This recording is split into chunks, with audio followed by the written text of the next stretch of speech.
किसी ने बड़े कमाल की बात कही है कि इस धरती पर ऐसा कोई इंसान नहीं जिसके पास समस्या नहीं है, और इस धरती पर ऐसी कोई समस्या नहीं जिसका समाधान नहीं है।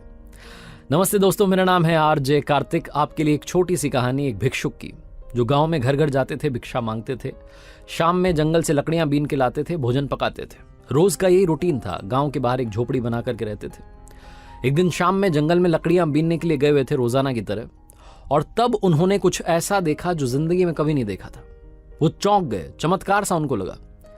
जंगल में एक लोमड़ी थी जिसके पैर नहीं थे लेकिन हष्ट पुष्ट थी।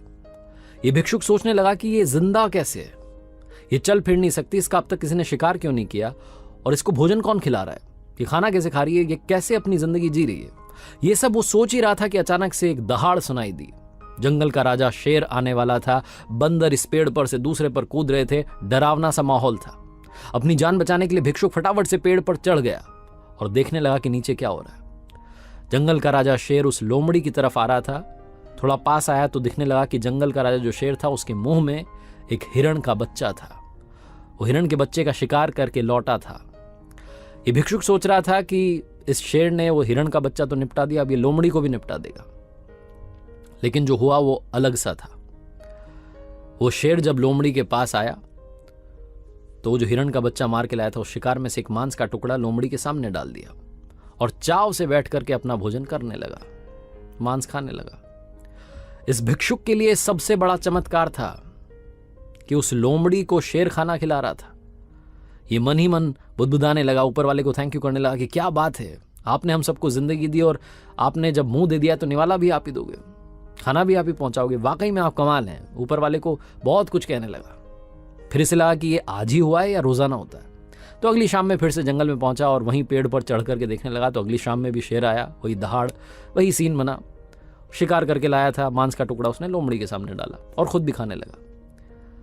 इस भिक्षुक को यकीन हो गया कि ऊपर वाला इस दुनिया में है और वो सबका ख्याल रखता है। तो अगले दिन से इसने सोचा कि मुझे भी अब गांव में घर घर जाकर के भिक्षा मांगने की जरूरत नहीं है। झोपड़ी में रहेंगे, ऊपर वाले ने हमें मुंह दिया है तो निवाला भी देगा, भोजन भी देगा। तो वहीं इंतजार करने लगा कि कोई तो आएगा। 10 दिन हो गए, 12 दिन हो गए, जिद पर अड़ा था कि भगवान मेरी भी मदद करेगा। 15वें दिन ऐसी हालत हो गई, दुबला पतला हो गया, चल फिर भी नहीं सकता था, भिक्षा मांगने के लिए अब जा भी नहीं सकता था। झोपड़ी के बाहर बैठा हुआ था, तभी वहां से एक महात्मा जी निकले। आवाज देकर के उनको बुलाया और उनसे कहने लगा कि ऊपर वाला वाकई में निर्दयी है। महात्मा जी, आपको मालूम नहीं है, बाबा जी, जंगल में एक लोमड़ी है जिसके पैर नहीं है, उसे शेर भोजन कराता है, शिकार करके लाता है तो अपने उसमें से हिस्सा भी देता है।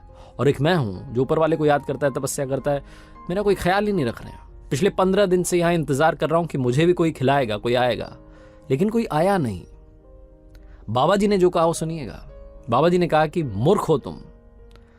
अरे पगले इंसान, ऊपर वाला तुझे लोमड़ी नहीं बनाना चाहता है, वो तुझे शेर बनाना चाहता है और तू लोमड़ी बन के बैठा है। तू इंतजार में है कि कोई आकर के खिलाएगा। तू शेर की तरह ताकतवर बन और दूसरों की भी मदद कर।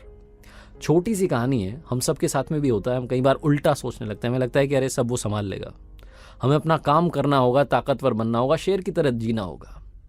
और जब हम ताकतवर हो जाएं, जब हमारे पास में काफी कुछ आ जाए, तो दूसरों की मदद भी करनी होगी। छोटी सी कहानी है, बस सोच का फर्क बताती है। एक बार फिर से आपसे कहना चाहता हूं, ऊपर वाले के आशीर्वाद के साथ, अपनी सच्ची मेहनत के साथ और अपनी फैमिली के प्यार के साथ कर दिखाओ कुछ ऐसा कि दुनिया करना चाहे आपके जैसा।